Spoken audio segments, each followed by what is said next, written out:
हजे वो कहते होंगे ना भांडे च दाने है नहीं मेरे को उन्ने तो पर रौला यह है कि खैर इस पासे बहुत पई जाती है। दफ्तरी पासे जाने कि उधरले पासे यार मेरी मां नूं वो बनदा सत्कार नहीं, जो मूहरों कोई अफसर मिलता है तो यार वो मेरे नाल पंजाबी च गल नहीं करता। ये सारियां भाषावां ना भैणां ने आपस दे विच, सकियां भैणां।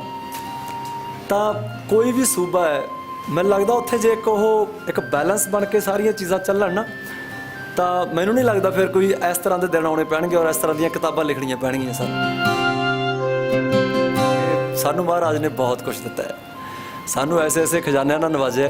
सो सरकारां भी साडियां बनाईयां भी हैं, पर असी वो गल कह के किते गुरु साहब वाली गल्लां भी छड्ड दईए कि तपो राज है राजो नरक है भी आपे देखो, इत्थे नहीं गल निबड़नी। दोनों हत्थां नाल ताड़ियां वजियां। जे किसी ने मेरे घरे जहर का कप रखिया ना उन्हें ताइयों रखिया, कहता ये घुट भरन का चस्का लैन लग गया अजकल, ये भरदा हुण थोड़ी थोड़ी घुट रखे दे घरे जहर का कप। सानू एडवांस होने का चस्का पिया, उत्थे प्रॉब्लम ये आई एडवांस होना कोई माड़ी गल नहीं है, एडवांस होने के मायने नहीं समझ आए। आही लैके बह गए सन तो आही एडवांस लगी जाता है। अजकल की पनीरी कईयां दे घरे मैं चला जाना तो उन्होंने जवाक जानी मेरे मूहरे तो नहीं कहते, पर आपके माँ बाप नूं की कहते ये तो बहुत छोटा कलाकार है। इस सभा च हाज़र सारे अदीबां नूं मेरा प्रणाम, तुहाडे अंदर वास करदी उस परम शक्ति नूं प्रणाम, मेरा कोटि कोट प्रणाम। बाकी आ गल्लां मैनूं बहुत डराउंदियां है, क्योंकि हजे वो कहते होंगे ना भांडे च दाने है नहीं मेरे को उन्ने तो पर रौला यह है कि खैर इस पासे बहुत पई जाती है। सो कई बारी घबराहट होंदी है, पर फिर वो गुरु साहब का फलसफा सामने आता है कि पुत्त अरदास कर लिया कर, फिर वही तरला कर लिया कर के बख्शी मैनू जिम्मेवार बना के रखी, मैनू उन्हें ज्ञान बख्शदा रही, उन्नी जिम्मेवारी बख्शदा रही। सो ये तो चलो एक चलदा वहा है, उस कुदरत वालों सब कुछ बड़े सोहने तरीके मेरे ख्याल चो लिखिया पिया, जो होया जो हो रहा है और जो होना है। पर कई बार लगता होंगे कि रब ने फिर सानू ताइयों बना के भेजा होगा, ताही आ जो सारा समाजिक वर्तारा है साडा, तो फिर इत्थे ही आके वो चीज़ां होंदियां कि यार फिर किसी चीज़ नूं सलाउणा, किसी चीज़ के विरोध च बोलना, अपने हक्कां की मंग करनी, या जो भी जिथे जिथे भी असीं जाने। सो अज की यह सभा मेरे लिए बहुत खास रही है, मैं बहुत कुछ सीख के चलिया और बहुत सारिया जिम्मेवारियां जिन्हों का बहुत बारीकी च नहीं पता होंगे, कई बार सूँ मोटे मोटे वो एक भाव पता होंगे, अज बहुत बारीकी च उन्होंने चीज़ों नाल लैके जा रहे हैं। अपने संगीत जरिए, अपने गीतों जरिए, अपने सुभाव जरिए मैं उन्होंने चीज़ों को अपनी जिंदगी च ढालण की कोशिश करूँगा। तो बाकी जितों तक वड्डे भाई सरदार तरलोचन सिंह होरां दी गल है, मैं चंडीगढ़ तो पंजाबीयत, मैं बठिंडे का रहने वाला, फिर मेरा तो आपदा जी करता हूँ लिखदा भी मैं बठिंडा तो पंजाबीयत क्योंकि हाल तो सब पासे ही है। हाल तो मैं कोई चंडीगढ़ कल्ले की गल नहीं करूँगा, तो हाल तो भाई जी सारे पासे यही है। भाषा नूं उत्थे कुर्सी ते बैठा मैं सोचता सी, मैं यार मेरी माँ है पंजाबी बोली। एक तो होंदा जदों असीं दफ्तरी पासे जाने कि उधरले पासे यार मेरी मां नूं वो बनदा सत्कार नहीं, जो मूहरों कोई अफसर मिलता है तो यार वो मेरे नाल पंजाबी च गल नहीं करता। बहुत सारिया थावां होंदियां कि जिथे वो चीज़ फिर नहीं जरी जाती कि नहीं यार इदां नहीं होना चाहिए। पर ये ना मेरा कद बहुत छोटा है, बाउणा मैं तुहाडे सारियां च ही, पर ये चीज़ां ना 2 घंटे बहुत थोड़े है इस चीज़ नूं। जो आपां गलबात करन लई इकट्ठे होए अज, ਇਹਦੇ ਲਈ 2 घंटे बहुत थोड़े है। ਇਹਦੇ ਲਈ ਮੈਨੂੰ लगता गोष्ठी का समा काफ़ी लंबा होना चाहिए, क्योंकि बहुत सारिया चीज़ां है उत्थे बैठिया ईमानदारी नाल, मैं वो अंदर जे रखने वाला नहीं हैगा। ये सारिया भाषावां ना भैणां ने आपस दे विच, सकियां भैणां। तो कोई भी सूबा है मैनूं लगता उत्थे जे एक बैलेंस बन के सारिया चीज़ां चलन ना तो मैनूं नहीं लगता फिर कोई इस तरह के दिन आने पैणगे और इस तरह दी किताबां लिखणियां पैणगियां सानूं। ये बड़ी गंभीर जी लाइन है, ये कॉन्ट्रोवर्सी भी निकल सकती है, ये कोई खबर बनाने वाला खबर नूं कोई होर बड़े सोहने तरीके भी लिख सकता है, इनू बना के पेश कर सकता और ये खबर विक सकती है। ਇਹ ਖਬਰ ਬੜੇ ਲੋਕਾਂ ਨੂੰ ਭੁਲੇਖੇ 'ਚ ਪਾ ਸਕਦੀ ਹੈ ਕਿ ਇੱਕ ਬੈਲੈਂਸ ਬਣਾ ਕੇ ਚੱਲਣਾ। ਜਿਸ ਸੂਬੇ 'ਚ ਅਸੀਂ ਰਹਿ ਰਹੇ ਹਾਂ, ਤਾਂ ਜੇ ਅਸੀਂ ਕਹਿੰਦੇ ਹਾਂ ਅਸੀਂ ਗੁਰੂ ਨਾਨਕ ਦੇ ਪੁੱਤ ਹਾਂ, ਜੇ ਸਾਨੂੰ ਲੱਗਦਾ ਹੈ ਕਿ ਇੱਕ ਡਾਇਲੌਗ ਡਿਲੀਵਰ ਕਰਨ ਦਾ ਇੱਕ ਮਾਧਿਅਮ ਹੈ, ਠੀਕ ਹੈ, ਮੋਹ ਦੀਆਂ ਤੰਦਾਂ ਸਾਡੀਆਂ ਹੈਗੀਆਂ। ਮੈਂ ਬਠਿੰਡੇ ਜੰਮਿਆ, ਮਹਿਮਾ ਸਵਾਈ ਮੇਰਾ ਪਿੰਡ ਹੈ, ਤਾਂ ਬਚਪਨ ਤੋਂ ਹੀ ਮੇਰੀ ਦਾਦੀ ਮੈਨੂੰ ਗੁਰਦੁਆਰਾ ਸਾਹਿਬ ਲੈ ਕੇ ਜਾਂਦੀ ਸੀ। ਤਾਂ ਉਹ ਗੁਰੂ ਗ੍ਰੰਥ ਸਾਹਿਬ ਜੀ ਦੀਆਂ ਉਹ ਗੁਰਬਾਣੀ ਨੂੰ ਸਾਰੀ ਨੂੰ ਉਸੇ ਤਰ੍ਹਾਂ ਅਸੀਂ ਸਮਝਣ ਦੀ ਕੋਸ਼ਿਸ਼ ਕਰ ਰਹੇ ਹਾਂ। ਸੋ ਪਰ ਇਹ ਇੱਕ ਬੜੀ ਗੁੰਝਲਦਾਰ ਜੀ ਬੁਝਾਰਤ ਹੈ। ਮਾਨਸਿਕ ਤੌਰ 'ਤੇ ਉਹ ਸਿਸਟਮ ਸਾਡਾ ਉਵੇਂ ਅਸੀਂ ਬਹਾਲ ਨਹੀਂ ਕਰ ਸਕੇ, ਉਵੇਂ ਉਹਨੂੰ ਡਿਵੈਲਪ ਨਹੀਂ ਕਰ ਸਕੇ ਕਿ ਜਿਸ ਤਰੀਕੇ ਨਾਲ ਸਾਨੂੰ ਇਹ ਗੱਲਾਂ ਸਮਝ ਆ ਜਾਣੀਆਂ ਚਾਹੀਦੀਆਂ ਸੀ। ਪਰ ਇਹ ਜਾਣੀ ਕਹਿ ਸਕਦੇ ਹਾਂ ਕਿ ਸਾਨੂੰ ਸਮਝ ਨਹੀਂ ਆਈਆਂ ਇਹ ਚੀਜ਼ਾਂ। ਮੈਂ ਇਹਨਾਂ ਦੀ ਕਿਤਾਬ ਪੜ੍ਹੀ, ਉਹਦੇ 'ਚ ਇਹਨਾਂ ਨੇ ਇੱਕ ਵਿਆਹ ਬਾਰੇ ਜ਼ਿਕਰ ਕੀਤਾ ਹੋਇਆ ਹੈ। ਇਹਨਾਂ ਦੇ ਮੇਰੇ ਖਿਆਲ 'ਚ ਭਾਂਜੀ ਸਾਡੀ ਭੈਣ ਨੇ, ਭਾਂਜੀ ਦਾ ਵਿਆਹ ਸੀ ਟੋਰਾਂਟੋ। ਤਾਂ ਇਹ ਵਿਆਹ 'ਚ ਗਏ ਉੱਥੇ, ਤਾਂ ਇਹਨਾਂ ਨੇ ਹੁਣ ਇੱਥੋਂ ਵਾਲੀਆਂ ਕਿਆਸ ਰਾਈਆਂ ਕੀ ਸੀ ਕਿ ਯਾਰ ਕੈਨੇਡਾ ਚੱਲੇ ਆ, ਜਹਾਜ਼ੇ ਚੜ੍ਹ ਕੇ ਚੱਲੇ ਆ, ਤਾਂ ਉੱਥੇ ਤਾਂ ਅੰਗਰੇਜ਼ੀ ਦੇ ਵਿਆਹ ਹੋਣਗੇ ਕਿਉਂਕਿ ਕੈਨੇਡਾ ਹੈ। ਪਰ ਉੱਥੇ ਜਾ ਕੇ ਜੋ ਇਹਨਾਂ ਨੇ ਆਪਣਾ ਸਾਰਾ ਉਹ ਤਜਰਬਾ ਇਹਦੇ ਵਿੱਚ ਲਿਖਿਆ, ਉਹ ਸਾਰਾ ਹੀ ਉਸ ਤੋਂ ਉਲਟ ਸੀ ਕਿ ਉੱਥੇ ਤਾਂ ਸਾਰਾ ਉਵੇਂ ਮਿਲਣੀਆਂ, ਉਵੇਂ ਤੇਲ ਚੋਇਆ ਜਾ ਰਿਹਾ, ਉਵੇਂ ਸਿੱਠਣੀਆਂ ਸੁਹਾਗ ਗਾਏ ਜਾ ਰਹੇ ਹੈ, ਉਵੇਂ ਸਾਰਾ ਬਟਨਾ ਮਲਿਆ ਜਾ ਰਿਹਾ, ਉਵੇਂ ਸਭ ਕੁਛ ਉੱਥੇ। ਸਭ ਤੋਂ ਜਿਹੜੀ ਖੂਬਸੂਰਤ ਗੱਲ ਮੈਨੂੰ ਲੱਗੀ, ਜੋ ਸਾਥੋਂ ਖੁੱਸ ਗਈ। ਅਸੀਂ ਕਹਿਣ ਨੂੰ ਹਾਲਾਂਕਿ ਗੱਲਾਂ ਬਹੁਤ ਵੱਡੀਆਂ ਵੱਡੀਆਂ ਕਰ ਜਾਂਦੇ ਹਾਂ, ਕਈ ਵਾਰੀ ਮੈਂ ਵੀ ਕਰ ਜਾਂਦਾ, ਅਕਸਰ ਹੀ ਕਰ ਜਾਂਦਾ, ਪਰ ਉਹ ਸਾਥੋਂ ਖੁੱਸ ਗਈਆਂ। ਆਨੰਦ ਕਾਰਜ ਦੀ ਰਸਮ ਹੋਵੇ, ਗੁਰਦੁਆਰਾ ਸਾਹਿਬ ਦੇ ਵਿੱਚ ਹੋਵੇ, ਔਰ ਉੱਥੇ ਹੀ ਬਹਿ ਕੇ ਕੈਨੇਡਾ ਦਾ ਇੱਕ ਪਰਿਵਾਰ ਉੱਥੇ ਬਹਿ ਕੇ ਪ੍ਰਸ਼ਾਦਾ ਪਾਣੀ ਲੰਗਰ ਛਕ ਰਿਹਾ ਹੋਵੇ। ਔਰ 3 ਬਰਾਤਾਂ ਦਾ ਜ਼ਿਕਰ ਕੀਤਾ ਇਹਨਾਂ ਨੇ ਉੱਥੇ। ਕਹਿੰਦੇ ਕਿ ਉਹ ਗੁਰਦੁਆਰਾ ਸਾਹਿਬ ਸੀ ਤਾਂ ਉਸੇ ਦਿਨ ਹੀ 3 ਵਿਆਹ ਸੀਗੇ। ਸੋ 3 ਵਿਆਹਾਂ ਦੀਆਂ ਬਰਾਤਾਂ ਆਈਆਂ ਹੋਈਆਂ ਸੀ। ਕਹਿੰਦੇ ਸਾਨੂੰ ਨਹੀਂ ਪਤਾ ਕਿ ਦਾਲ ਕੌਣ ਕਿਹਦਾ ਲੰਗਰ ਛਕੀ ਜਾਂਦਾ ਸੀ, ਸਭ ਸਾਂਝੇ ਬੈਠੇ ਸੀ, ਟਾਟ ਵਿਛੀ ਹੋਈ ਸੀ, ਤਾਂ ਉਹਦਾ ਹੀ ਹੁਣ ਉਹ ਚੀਜ਼ਾਂ ਵਿਸਰ ਗਈਆਂ। ਹੁਣ ਇਸ ਪਾਸੇ ਵੀ ਤਾਂ ਯਾਰ ਹੈ ਨਾ, ਮੈਨੂੰ ਤਾਂ ਲੱਗਦਾ ਕਿ ਇਹ ਸਾਰੀਆਂ ਚੀਜ਼ਾਂ ਦਾ ਇੱਕ ਮਿਸ਼ਰਨ ਹੈ, ਕੋਲੈਬੋਰੇਸ਼ਨ ਹੈ। ਸਾਡੇ ਪਹਿਰਾਵੇ ਹੈ, ਸਾਡਾ ਖਾਣ ਪੀਣ, ਤੇ ਹਰ ਬੰਦਾ ਕਲਾਕਾਰ ਹੈ। ਮੈਨੂੰ ਨਹੀਂ ਲੱਗਦਾ ਕੋਈ ਐਸਾ ਮਹਾਰਾਜ ਨੇ ਕੋਈ ਇਨਸਾਨ ਭੇਜਿਆ ਹੋਊਗਾ ਜਿਹਨੂੰ ਉਹਨੇ ਕਲਾ ਨਹੀਂ ਬਖਸ਼ੀ। ਹਰ ਬੰਦਾ ਕਲਾਕਾਰ ਹੈ, ਹਰ ਬੰਦਾ ਕਲਾਕਾਰ ਹੈ। ਤੇ ਜਿਹੜਾ ਬੰਦਾ ਆਪਣੀ ਕਲਾ ਨੂੰ ਨਿਖਾਰ ਲੈਂਦਾ ਹੈ, ਉਸ ਕਲਾ ਦੇ ਮਾਇਨੇ ਸਮਝ ਲੈਂਦਾ ਹੈ, ਉਹਨੂੰ ਚੜ੍ਹਦੀ ਕਲਾ ਵਾਲੇ ਪਾਸੇ ਨੂੰ ਲੈ ਜਾਂਦਾ ਹੈ, ਜ਼ਿੰਮੇਵਾਰੀ ਦਿਖਾ ਦਿੰਦਾ ਸਮਾਜ ਪ੍ਰਤੀ ਆਪਣੀ ਕਲਾ 'ਚ, ਉਹਨੂੰ ਡਾਇਰੈਕਟਰ ਵੀ ਕਹਿਣ ਲੱਗ ਜਾਂਦੇ ਲੋਕ ਕਿ ਹੁਣ ਇਹ ਡਾਇਰੈਕਟਰ ਵੀ ਹੈ। ਸੋ ਮੈਨੂੰ ਲੱਗਦਾ ਕਿ ਸਾਰੀਆਂ ਚੀਜ਼ਾਂ ਦਾ ਮਿਸ਼ਰਨ ਹੈ, ਬੜਾ ਸੋਹਣਾ ਮਿਸ਼ਰਨ ਹੈ। ਤੇ ਬਾਕੀ ਤਾਂ ਹਮੇਸ਼ਾ ਕਹਿੰਦੇ ਹਾਂ ਕਿ ਜ਼ਿੰਦਗੀ ਬਹੁਤ ਖੂਬਸੂਰਤ ਹੈ। ਸਾਨੂੰ ਮਹਾਰਾਜ ਨੇ ਬੜੇ ਸੋਹਣੇ ਪਲ ਬਖਸ਼ੇ ਆ ਇਹ ਮਾਨਣ ਦੇ ਲਈ। ਤੇ ਆਪਾਂ ਸਾਰੇ ਕਲਾਕਾਰ ਲੋਕ ਆਪੋ ਆਪਣੀ ਕਲਾ ਨੂੰ ਪਛਾਣੀਏ, ਤੇ ਜਿੱਥੇ ਜਿੱਥੇ ਸਾਡੀਆਂ ਜ਼ਿੰਮੇਵਾਰੀਆਂ ਬਣਦੀਆਂ ਤਾਂ ਉਹਨਾਂ ਨੂੰ ਨਾਲ ਲੈ ਕੇ ਚੱਲੀਏ। ਤਾਈਓ ਕਹਿੰਦਾ ਕਿ 2 ਘੰਟੇ ਦਾ ਬਹੁਤ ਥੋੜ੍ਹਾ ਸਮਾਂ ਹੈ। ਇਹ ਤਾਂ ਠੀਕ ਹੈ ਕਿ ਇੱਕ ਚਿਣਗ ਹੈ, ਬਾਈ ਜੀ ਹੋਣੀ, ਵੱਡੇ ਬਾਈ ਜੀ ਹੋਣੀ ਇੱਦਾਂ ਇਹਨਾਂ ਕਿਤਾਬਾਂ ਰਾਹੀਂ ਜਾਂ ਕੋਈ ਲੈਕਚਰ ਰਾਹੀਂ ਜਾਂ ਹੋਰ ਕੋਈ ਵੀ, ਜਿਵੇਂ ਕੋਈ ਗਵਈਆ ਹੈ ਆਪਣੇ ਅਖਾੜੇ ਰਾਹੀਂ ਕਹਿ ਲਓ, ਕਿ ਇੱਕ ਚਿਣਗ ਜੀ ਲਾ ਕੇ ਜਾਂਦਾ, ਪਰ ਉਸ ਚੀਜ਼ ਦੀ ਜਾਣੀ ਉਹ ਕੰਟੀਨਿਊਟੀ ਬਣਾ ਕੇ ਰੱਖਣੀ, ਤਾਂ ਉਸ ਚੀਜ਼ 'ਚ ਅਸੀਂ ਜ਼ਰੂਰ ਮਾਰ ਖਾਂਦੇ ਹਾਂ। ਅਸੀਂ ਅਕਸਰ ਕਹਿੰਦੇ ਹੁੰਦੇ ਕਿ ਗੁਰਦੁਆਰਾ ਸਾਹਿਬ 'ਚ ਬੈਠੇ ਹਾਂ, ਅਸੀਂ ਸ਼ਮਸ਼ਾਨ ਘਾਟ 'ਚ ਕਿਸੇ ਸੰਸਕਾਰ 'ਤੇ ਗਏ ਹੋਏ ਆ। ਅਕਸਰ ਹਰ ਬੰਦਾ ਇਹ ਗੱਲ ਕਰਦਾ ਹੈ, ਹਰ ਬੰਦੇ ਦੀ ਜ਼ੁਬਾਨ 'ਤੇ ਇਹ ਗੱਲ ਕਿ ਉਦੋਂ ਲੱਗਦਾ ਹੁੰਦਾ ਕਿ ਯਾਰ ਸਾਨੂੰ ਉਦੋਂ ਪਤਾ ਲੱਗਦਾ ਕਿ ਅਸੀਂ ਕਿੱਥੋਂ ਆਏ ਹਾਂ, ਅਸੀਂ ਕੀ ਕਰਨ ਆਏ ਹਾਂ, ਅਸੀਂ ਜਾਣਾ ਕਿੱਥੇ ਹੈ। ਮੇਰੀ ਬੇਬੇ ਹਮੇਸ਼ਾ ਜ਼ਿਕਰ ਕਰਦੀ ਹੈ ਇਹਨਾਂ ਸਟੇਸ਼ਨਾਂ 3 ਦੇ ਕਿ ਪੁੱਤ ਯਾਦ ਰੱਖੀ ਕਿੱਥੋਂ ਆਇਆ, ਕੀ ਕਰਨਾ ਹੈ, ਜਾਣਾ ਕਿੱਥੇ ਹੈ। ਪਰ ਰੌਲਾ ਇਹ ਹੈ ਕਿ ਇੱਕ ਸੀਮਤ ਜਿਹੇ ਸਮੇਂ ਲਈ ਇਹ ਚੀਜ਼ਾਂ ਜਿਹੜੀਆਂ ਸਾਡੇ ਜ਼ਿਹਨ 'ਚ ਰਹਿੰਦੀਆਂ, ਪਰ ਉੱਥੋਂ ਉੱਠਣ ਤੋਂ ਬਾਅਦ ਹੀ ਫਿਰ ਉਹ ਭਾਵੇਂ ਗੁਰਦੁਆਰਾ ਸਾਹਿਬ ਹੋਵੇ, ਭਾਵੇਂ ਅੱਜ ਦੀ ਸਭਾ ਹੋਵੇ, ਤੇ ਭਾਵੇਂ ਕੋਈ ਵੀ ਜਗ੍ਹਾ ਹੋਵੇ, ਮੈਨੂੰ ਲੱਗਦਾ ਉਸ ਤੋਂ ਬਾਅਦ ਫਿਰ ਉਹ ਕਾਵਾਂ ਰੌਲੀ ਫਿਰ ਸ਼ੁਰੂ ਹੋ ਜਾਂਦੀ ਹੈ। ਜਿੱਥੋਂ ਟੁੱਟੇ ਸੀ ਉੱਥੇ ਹੀ ਫਿਰ ਜੁੜ ਜਾਂਦੇ ਆ। ਸੋ ਜ਼ਿੰਦਗੀ ਦਾ ਵੱਡੇ ਬਾਈ ਕੋਈ ਫਲਸਫਾ ਹੈ, ਮੈਨੂੰ ਲੱਗਦਾ ਉਹਦੇ 'ਚ ਉਹ ਕੰਟੀਨਿਊਟੀ ਬਣਾ ਕੇ ਰੱਖਣੀ ਪੈਣੀ ਹੈ। ਔਰ ਅਸੀਂ ਡਿਜ਼ਰਵ ਕਰਦੇ ਹਾਂ ਉਹ ਕੰਟੀਨਿਊਟੀ ਬਣਾ ਕੇ ਰੱਖਣ ਦੇ, ਕਿਉਂਕਿ ਸਾਨੂੰ ਮਹਾਰਾਜ ਨੇ ਬਹੁਤ ਕੁਝ ਦਿੱਤਾ ਹੈ, ਸਾਨੂੰ ਐਸੇ ਖਜ਼ਾਨਿਆਂ ਨਾਲ ਨਵਾਜਿਆ। ਸੋ ਸਰਕਾਰਾਂ ਵੀ ਸਾਡੀਆਂ ਹੀ ਬਣਾਈਆਂ ਹੋਈਆਂ, ਪਰ ਅਸੀਂ ਉਹ ਗੱਲ ਕਹਿ ਕੇ ਕਿਤੇ ਗੁਰੂ ਸਾਹਿਬ ਵਾਲੀ ਗੱਲਾਂ ਵੀ ਛੱਡ ਦਈਏ ਕਿ ਤਪੋ ਰਾਜ ਹੈ, ਰਾਜੋ ਨਰਕ ਹੈ, ਵੀ ਆਪੇ ਦੇਖੋ।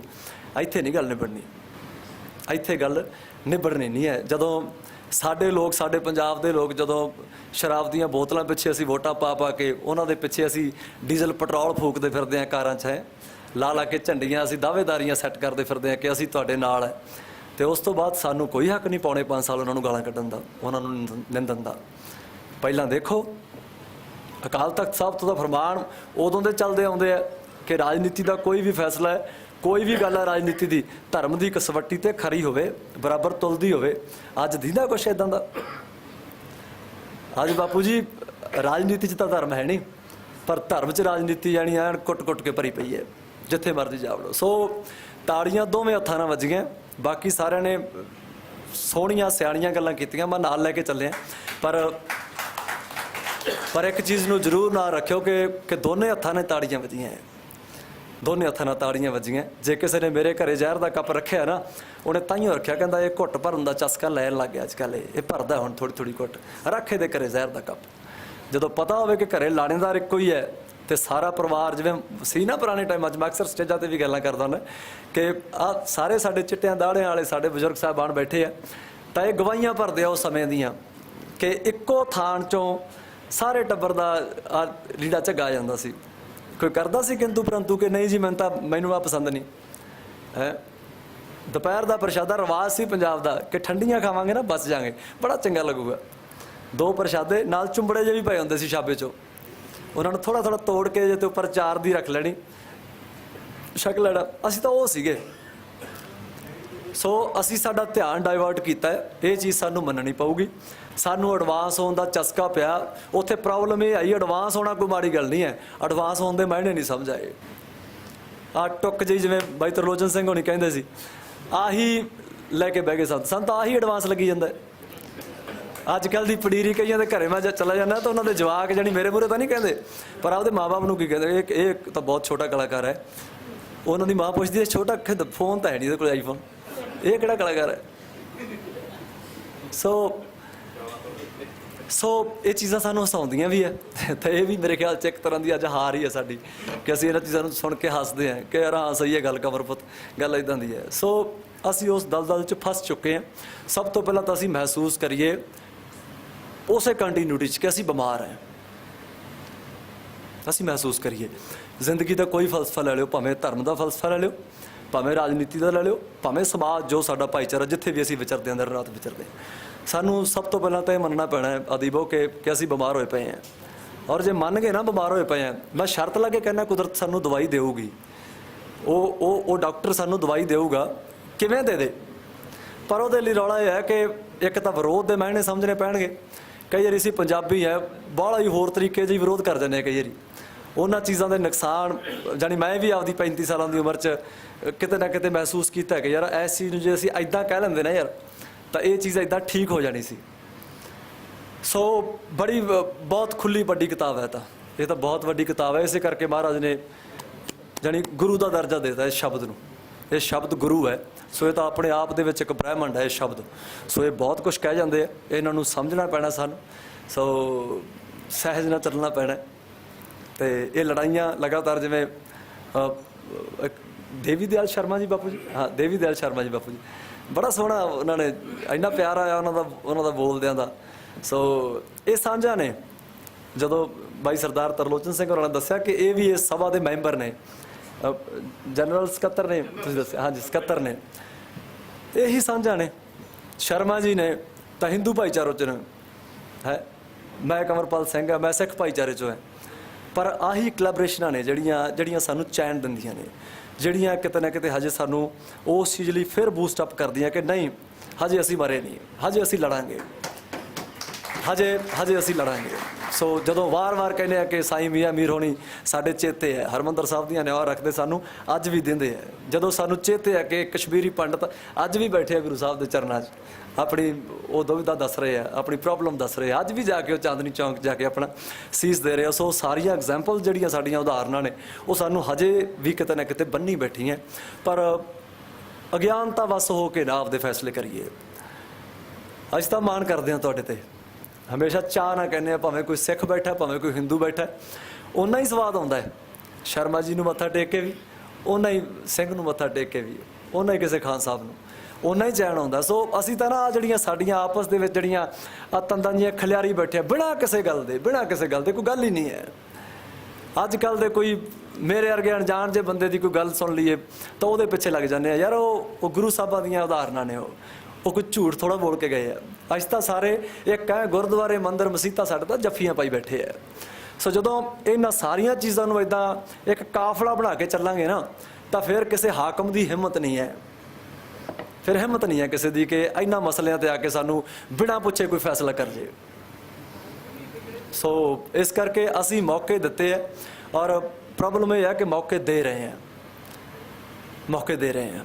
ਸੋ ਤੁਸੀਂ ਬਹੁਤ ਸਤਿਕਾਰਯੋਗ ਹੋ, ਤੁਹਾਡੀਆਂ ਆਵਾਜ਼ਾਂ ਦੂਰ ਤੱਕ ਪਹੁੰਚਦੀਆਂ, ਤੁਹਾਡੇ ਔਰੇ ਦੇ ਵਿੱਚ ਉਹ ਜਾਨ ਹੈ, ਤੁਹਾਡੇ ਮਹਾਂਦਰੇ ਦੱਸਦੇ ਆ, ਤੁਹਾਡੀਆਂ ਉਮਰਾਂ ਦੱਸਦੀਆਂ, ਤੁਹਾਡੀ ਜ਼ਿੰਦਗੀ ਦਾ ਤਜਰਬਾ ਦੱਸਦਾ ਹੈ। ਤੁਸੀਂ ਇਕੱਲੀਆਂ ਕਿਤਾਬਾਂ ਪੜ੍ਹ ਕੇ ਨਹੀਂ ਆਏ, ਤੁਸੀਂ ਹੁਣ 70 ਸਾਲ ਦੇ ਹੋਏ ਆ, ਜ਼ਿੰਦਗੀਆਂ ਪੜ੍ਹੀ ਬੈਠੇ ਹੋ ਤੁਸੀਂ। ਸੋ ਬਹੁਤ ਕੁਝ ਕਰ ਸਕਦੇ ਹੋ ਰਲ ਮਿਲ ਕੇ। ਅਸੀਂ ਤਾਂ ਤੁਹਾਡੇ ਬੱਚੇ ਹਾਂ, ਅਸੀਂ ਤਾਂ ਤੁਹਾਡੇ ਮਗਰ ਤੁਰਨ ਵਾਲੇ ਆ। ਸਾਨੂੰ ਕਿਤੇ ਕਹਿ ਦੋਗੇ ਪੁੱਤ ਇੱਥੇ ਖੜ੍ਹ ਕੇ ਕੋਈ ਆ ਫਲਾਨਾ ਗੀਤ ਗਾ ਦੇ, ਹਨਾ, ਇੱਥੇ ਤੇਰੀ ਹਾਜ਼ਰੀ ਦੀ ਲੋੜ ਹੈ, ਤਾਂ ਹੌਲੀ ਹੌਲੀ ਜਿਹੜੀਆਂ ਚਾਦਰਾਂ ਤੇ ਫੁੱਲ ਤੁਸੀਂ ਉਹ ਵਾਹੇ ਆ, ਛਾਪੇ ਆ, ਕੱਢੇ ਆ, ਉਹ ਹੌਲੀ ਹੌਲੀ ਸਾਨੂੰ ਵੀ ਆਦਤ ਪੈ ਜੂਗੀ। ਜੀ ਬਾਪ ਜੀ ਮਾਂ ਜੀ, ਜੀ ਮਾਂ ਜੀ। ਸੋ ਕੁਛ ਵੀ ਗਲਤ ਬੋਲਿਆ ਗਿਆ ਹੋਵੇ, ਕਿਉਂਕਿ ਮੈਨੂੰ ਪਤਾ ਮੇਰੇ ਅਸਾਰ ਬੜੇ ਆ ਗਲਤ ਬੋਲਣ ਦੇ, ਹੈ ਨਾ, ਕਿਉਂਕਿ ਇੰਨੀ ਮੱਤ ਨਹੀਂ ਹੈ ਹਜੇ। ਸੋ ਹਜੇ ਲੱਗੇ ਹੋਏ ਆ ਇਹਨੂੰ ਘੜਨ ਵਾਸਤੇ ਉਸ ਮਹਾਰਾਜ ਦੇ ਆਸਰੇ ਨਾਲ। ਅਤੇ ਪਰ ਇਹ ਸਾਰੀਆਂ ਚੀਜ਼ਾਂ 'ਚ ਮੈਨੂੰ ਲੱਗਦਾ ਕਿ ਅੱਜ ਪ੍ਰੋਮਿਸ ਕਰਕੇ ਜਾਈਏ ਆਪਾਂ ਕਿ ਅੱਜ ਇਹ ਕਿਤਾਬ ਰਿਲੀਜ਼ ਹੋਈ ਹੈ ਤਾਂ ਜਲਦੀ ਫਿਰ ਇਕੱਠੇ ਹੋਈਏ, ਕਿ ਜਲਦੀ ਫਿਰ ਇਕੱਠਿਆਂ ਹੋਈਏ, ਅਤੇ ਅਗਲੀ ਵਾਰੀ ਕੁਛ ਗੱਲਾਂ ਹੋਰ ਹੋਣ, ਸੰਘਰਸ਼ ਵਾਲੀਆਂ ਗੱਲਾਂ ਹੋਣ, ਕਿਉਂਕਿ 20-25 ਸਾਲ 50 ਸਾਲ ਦੀ ਬਰਬਾਦੀ ਹੈ। ਇਹ ਤਾਂ ਨਹੀਂ ਹੈ ਕਿ ਕੋਈ ਇੱਕ ਦਿਨ ਦਾ ਜਾਂ ਕੋਈ 5 ਦਿਨਾਂ ਨਾਲ ਜਾਂ ਕੋਈ 10 ਦਿਨਾਂ ਨਾਲ ਆਪਾਂ ਇਹਨੂੰ ਠੀਕ ਕਰਕੇ ਅਗਲੀ ਵਾਰੀ ਇਹ ਹੈ ਵੀ ਸਾਰਾ ਕੰਪਲੀਟ ਪੈਕੇਜ ਹੀ ਆ ਪਿਆ ਜੀ, ਦੇਖੋ ਜੀ ਵੀ ਚੰਡੀਗੜ੍ਹ 'ਚ ਤਾਂ ਪੰਜਾਬੀ ਹੈ, ਪੰਜਾਬੀ ਹੋ ਗਈ। ਇਸ ਚੀਜ਼ ਨੂੰ ਸਮਝੀਏ ਕਿ ਭਾਸ਼ਾ ਦਾ ਆਪਸ ਦੇ ਵਿੱਚ ਸਕੀਰੀ ਕੀ ਹੈ ਸਾਰੀਆਂ ਭਾਸ਼ਾਵਾਂ ਦੀ। ਕਿਹੜੇ ਕਿਹੜੇ ਲੋਕ ਇਸ ਚੰਡੀਗੜ੍ਹ ਸ਼ਹਿਰ ਦੇ ਵਿੱਚ ਬੈਠੇ ਆ ਜਿਹੜੇ ਆਪਣੀ ਆਪਣੀ ਭਾਸ਼ਾ ਨਾਲ ਆਪਸ ਦੇ ਵਿੱਚ ਡਾਇਲੋਗ ਡਿਲੀਵਰ ਕਰ ਰਹੇ ਆ। ਜਦੋਂ ਅਸੀਂ ਘਰਾਂ 'ਚੋਂ ਬਾਹਰ ਨਿਕਲਦੇ ਹਾਂ ਤਾਂ ਕਿੱਥੇ ਹੱਕ ਬਣਦਾ ਹੈ ਕਿ ਮੈਂ ਤੇਰੇ ਵਾਲੀ ਬੋਲਣਾ, ਤੂੰ ਮੇਰੇ ਵਾਲੀ ਬੋਲਣਾ? ਕਿੱਥੇ ਲੱਗਦਾ ਕਿ ਮੇਰੇ ਵਾਲੀ ਬੋਲਣੀ ਚਾਹੀਦੀ ਹੈ? ਕਿੱਥੇ ਲੱਗਣਾ ਚਾਹੀਦਾ ਮੇਰੀ ਹੈ ਆ ਤੇਰੀ ਹੈ? ਕਿੱਥੇ ਨਹੀਂ ਲੱਗਣਾ ਚਾਹੀਦਾ ਮੇਰੀ ਆ ਤੇਰੀ ਹੈ? ਸੋ ਬਹੁਤ ਸਾਰੀਆਂ ਚੀਜ਼ਾਂ ਨੇ ਜਿਹੜੀਆਂ ਪਰ ਉਹ ਗੁਰੂ ਮਹਾਰਾਜ ਦੀ ਬੁੱਕਲ 'ਚ ਬੈਠਿਆਂ, ਉਹਦੇ ਚਰਨਾਂ 'ਚ ਬੈਠਿਆਂ ਬਿਨਾਂ ਇਹ ਚੀਜ਼ਾਂ ਅਸੀਂ ਮੰਨ ਨਹੀਂ ਸਕਦੇ। ਤਾਈਓ ਤਾਂ ਕਹਿੰਦੇ ਨਾ ਹਉਮੈ ਦੀਰਘ ਰੋਗ ਹੈ। ਇਹ ਹੰਕਾਰ ਆ ਜਿਹੜਾ, ਇਹ ਬੜਾ ਸੂਖਮ ਜਿਹਾ ਰੋਗ ਹੈ, ਚੁੰਬੜਿਆ ਪਿਆ ਸਿਰ ਤੋਂ ਲੈ ਕੇ ਇੱਥੋਂ ਤੱਕ, ਕੋਈ ਚੱਕਰ ਵਿਹਲਾ ਹੀ ਨਹੀਂ, ਸਾਰੇ ਉਲਝਾਏ ਪਏ ਨੇ, ਸਾਰੇ ਗੰਧਲੇ ਕੀਤੇ ਪਏ ਨੇ। ਸੋ ਲੱਗਦਾ, ਮੈਂ ਆਸ ਕਰਦਾ ਕਿ ਦੁਬਾਰਾ ਜਲਦੀ ਫੇਰ ਬੁਲਾਵਾ ਆਊਗਾ, ਆਪਾਂ ਸਾਰੇ ਫੇਰ ਇਸ ਤਰ੍ਹਾਂ ਪਰਿਵਾਰ ਬਣਾ ਕੇ, ਭਾਈਚਾਰੇ ਬਣਾ ਕੇ ਇੱਦਾਂ ਇਕੱਠੇ ਹੋ ਕੇ ਬੈਠਾਂਗੇ, ਅਤੇ ਅਗਲੀ ਵਾਰੀ ਫੇਰ ਕੁਛ ਸਵਾਲ ਸਾਡੇ ਸਾਹਮਣੇ ਹੋਣਗੇ, ਔਰ ਉਹਨਾਂ 'ਤੇ ਕੰਮ ਕਰਨ ਲਈ ਵੀ ਜੋ ਸਾਨੂੰ ਕੋਈ ਜ਼ਿੰਮੇਵਾਰੀ ਦਿਓਗੇ ਤਾਂ ਇੰਨੀ ਕੁ ਸਮਝ ਤਾਂ ਹੁਣ ਆ ਗਈ ਹੈ ਕਿ ਮਹਾਰਾਜ ਨੇ ਗਵਈਆ ਬਣਾ ਕੇ ਭੇਜਿਆ, ਤਾਂ ਇਕੱਲੇ ਪੈਸੇ ਕਮਾਉਣ ਨੂੰ ਨਹੀਂ ਭੇਜਿਆ ਉਹਨੇ। ਇੰਨੀ ਕੁ ਜ਼ਰੂਰ ਮਹਾਰਾਜ ਨੇ ਉਹ ਚੀਜ਼ ਅੰਦਰ ਪਾਤੀ ਹੈ ਕਿ ਇਕੱਲਾ ਨੱਚਣ ਗਾਉਣ ਵਾਸਤੇ ਜਾਂ ਇਕੱਲੇ ਪੈਸੇ ਕਮਾਉਣ ਵਾਸਤੇ ਜਾਂ ਹੋਰ ਕੋਈ ਬਾਹਲੇ ਮਹਿੰਗੇ ਖਾਣੇ ਖਾਣ ਵਾਸਤੇ ਜਾਂ ਮਹਿੰਗੇ ਕੱਪੜੇ ਪਾਉਣ ਵਾਸਤੇ ਨਹੀਂ ਭੇਜਿਆ। ਹੋਰ ਵੀ ਬਹੁਤ ਕੁਛ ਹੈ ਜਿਹੜੀਆਂ ਜਿੱਥੇ ਸਾਡੀਆਂ ਜ਼ਿੰਮੇਵਾਰੀਆਂ ਬਣਦੀਆਂ। ਸੋ ਉਹ ਟਾਸ ਰਹਿਣਾ ਉਹਦੀ ਦਇਆ ਨਾਲ ਔਰ ਤੁਹਾਡੇ ਸਭ ਲੋਕਾਂ ਦੇ ਆਸ਼ੀਰਵਾਦ ਦੇ ਨਾਲ ਇਹਨਾਂ ਕੰਮਾਂ ਨੂੰ ਹੁਣ ਕਰਦੇ ਰਵਾਂਗੇ ਆਪਾਂ ਜਦੋਂ ਤੱਕ ਸਾਹ ਨੇ। ਸੋ ਗੀਤ ਜ਼ਰੂਰ ਤੁਹਾਨੂੰ ਜੀ। ਬੰਦ ਜ਼ੁਬਾਨਾਂ ਦੱਸ ਖਾ ਮੈਨੂੰ ਉਹ ਕਿੱਦਾਂ ਬੋਲੀਦਾ,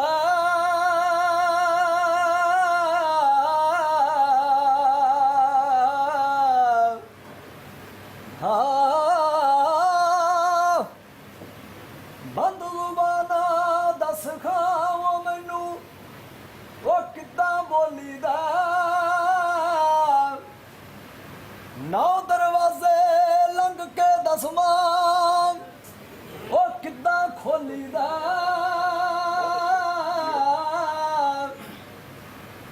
ਬਿਨਾ ਤੇਲ ਬਿਨ ਬੱਤੀਆਂ ਦੀਵਾ ਕਿੱਥੇ ਜਗਦਾ ਏ, ਓਏ ਬੰਦ ਅੱਖਾਂ ਨਾਲ ਨਿਰਾਕਾਰ ਨੂੰ ਕਿੱਦਾਂ ਟੋਲੀਦਾ, ਓ ਰੋਡ ਦੇ ਬੱਤੀਆਂ ਬਣ ਕੇ ਆ ਜਾ, ਰੋਡ ਦੇ ਬੱਤੀਆਂ ਬਣ ਕੇ ਆ ਜਾ, ਓਏ ਛਲ ਸਮੁੰਦਰ ਦੀ, ਨਾ ਮਸਜਿਦ ਦੀ ਨਾ ਮੰਦਰ ਦੀ, ਕੋਈ ਗੱਲ ਸੁਣਾ ਦੇ ਅੰਦਰ ਦੀ,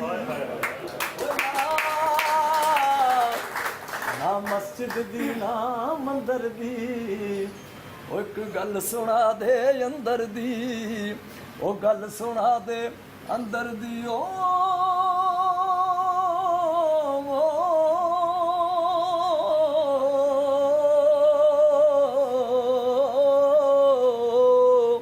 सिनेमे नाल जुड़ी हर एक खबर लई साडा फेसबुक पेज बॉलीवुड तड़का पंजाबी लाइक करो, यूट्यूब चैनल सबसक्राइब करो ते इंस्टाग्राम पेज नू फॉलो करो।